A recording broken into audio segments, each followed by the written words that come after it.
Hello, నా పేరు డబ్బీర్ గోవిందరావు.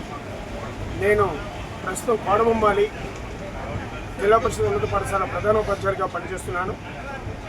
అదేవిధంగా కోడబొమ్మాలి మండలం ఎంఈఓగా ఎఫ్ఎస్సి బాధ్యతలు కూడా నిర్వర్తిస్తున్నాను.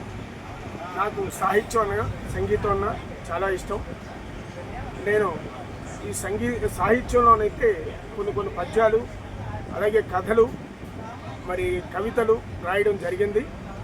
అదేవిధంగా కలం స్నేహితులు కళావేదిక అనే ఒక సంస్థని, ఒక వాట్సాప్ గ్రూప్ని ఏర్పాటు చేసి కరోనా టైంలో సుమారు 2 సంవత్సరాలు మన శిష్టకరణ సభ్యులందరినీ కూడా యాజప్రాటిపై తెచ్చి అనేక కవి సమ్మేళనాలు, శతాధిక కవి సమ్మేళనాలు నిర్వహించడం జరిగింది.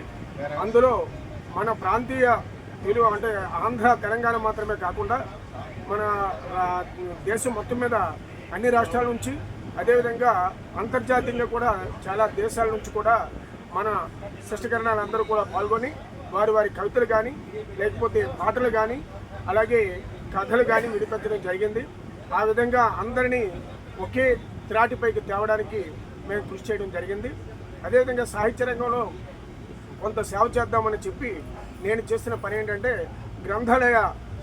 ఆంధ్రప్రదేశ్ గ్రంథాలయ సంఘంలో నేను సభ్యుడిగా చేరి, అప్పటికి ఒక ప్రముఖ వ్యక్తి తాలూకా పరిచయంతో నేను అందులో చేరి నేటికి 78 గ్రంథాలయాలు పెట్టడం జరిగింది.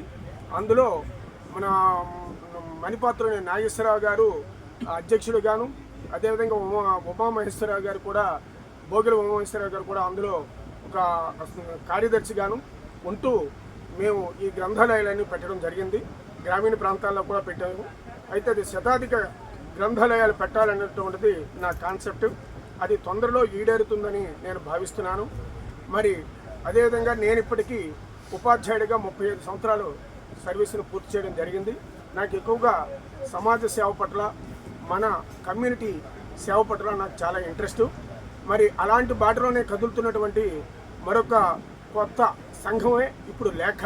ఆ లేఖ హైదరాబాద్లో ఆవిర్భవించి తక్కువ సంవత్సరాలు అయినప్పటికీ కూడా ఎంతోమందిని, మరి మన మన మన కమ్యూనిటీ సభ్యుల్ని పైకి తెచ్చి ఈరోజు ఒక ట్రైన్లోని ఒక భోగి మొత్తం అంటే సుమారు 100 మంది వరకు కూడా వారు స్వయంగా టికెట్లు తీసి వీళ్ళందరికీ, ప్రముఖులందరినీ కూడా సాహిత్య రంగంలో కానీ, సామాజిక సేవల్లో కానీ, ఎక్కడైనా సేవ చేస్తున్న ప్రతి ఒక్కరిని కూడా పిలిచి వాళ్ళకి కొంచెం అప్రైజల్ చేసి ఇంకా వాళ్ళ సేవకు గుర్తింపు ఇద్దామనే దృష్టితో ఈరోజు సన్మానాలు, సత్కారాలు ఏర్పాటు చేస్తూ ఇంతమందిని 2 and 4 టికెట్లు కట్టి కూడా తీసుకొని వెళ్తున్నారు.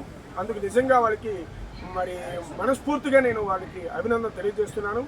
ఎప్పుడు వచ్చే మనిషి కాదు, ఏం చేసామనేది కావాలి అనేసి వెనకటికి సామెతలాగా మన లేఖ సంఘం ఇది చేసిన పని ఏంటంటే, శిష్టకరణ సంక్షేమం కోసం ఏర్పడినటువంటి ఈ సంఘం హైదరాబాద్లోని తక్కువ కాలమైనప్పటికీ ఎన్నో గొప్ప కార్యక్రమాలు నిర్వహించి ఉన్నత స్థితి నుండి ఉన్నత స్థితికి శిష్టకరణ సభ్యులందరినీ తీసుకెళ్లాలి అనేటువంటి దృక్పథంతో ముందుకు కదులుతోంది.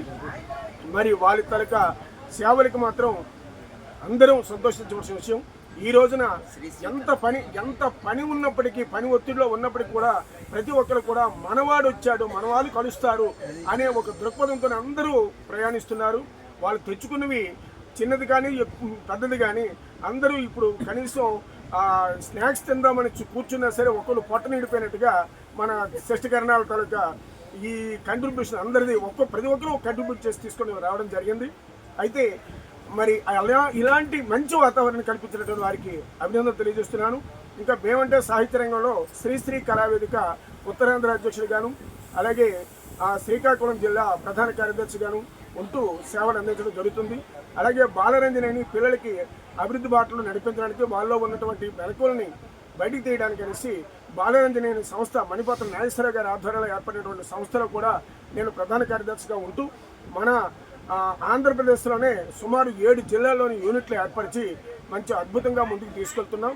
అయితే ఇటీవల నా పని ఒత్తిడి వలన కొన్ని కార్యక్రమాల్లో వెనుకబడ్డాం, కానీ ఈ సాహిత్య సంగీత రంగాల్లో మాత్రం, సామాజిక రంగంలో కూడా మరి ఎక్కువ సేవ చేయాలనేటువంటి తపనతో ఉన్నటువంటి వ్యక్తిని నన్ను కూడా ఈ లేఖ వారు గుర్తించి ఈరోజు కార్యక్రమానికి పిలవడం చాలా ఆనందకరంగా ఉంది.